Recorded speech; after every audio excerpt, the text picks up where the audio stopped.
People say, don't stress, baby को stress हो जाएगा. But is it actually true? Hi, I'm Dr. Chitrali, your very own fetal medicine specialist, and welcome to the Fetal Diaries. So, here's the science. Stress hormone like cortisol does increase in mother's body when she is stressed. So, the obvious question, does this cortisol directly reach your baby?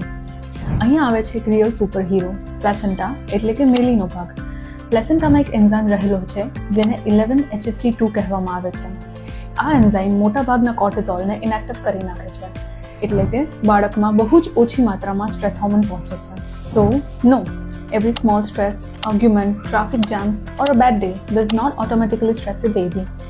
But here's the balanced truth. અગર stress બહુ જ લાંબા સમય સુધી અથવા તો વધારે પ્રમાણમાં રહે તો બાળકના વિકાસ તથા તેના ફ્યુચર સ્ટ્રેસ હેન્ડલિંગમાં અસર કરી શકે છે, કારણ કે પ્લેસેન્ટા બહુ વધારે પડતા સ્ટ્રેસથી ઓવરવેલ્મ થઈ જાય છે. સ્ટ્રેસ કમ્પ્લીટલી અવોઇડ કરવું પોસિબલ નથી. ક્યારેક ઇમોશનલ થવું, રડવું આવવું અથવા તો ચિંતા થવી એ બહુ જ નોર્મલ છે. પ્લેસેન્ટા બહુ સ્માર્ટ છે અને તમારું બેબી નેચરના પ્રોટેક્શનમાં ગ્રો કરે છે. એટલે સ્ટ્રેસ વિશે સ્ટ્રેસ ના લો, બાળક સાથે વાત કરો, ઊંડા શ્વાસ લો અને છતાં મન ભારે લાગે તો હેલ્પ માંગવામાં અચકાવ નહીં. થોડું સ્ટ્રેસ માનવીય છે, પણ પ્રેમ બહુ શક્તિશાળી છે. See you until next time.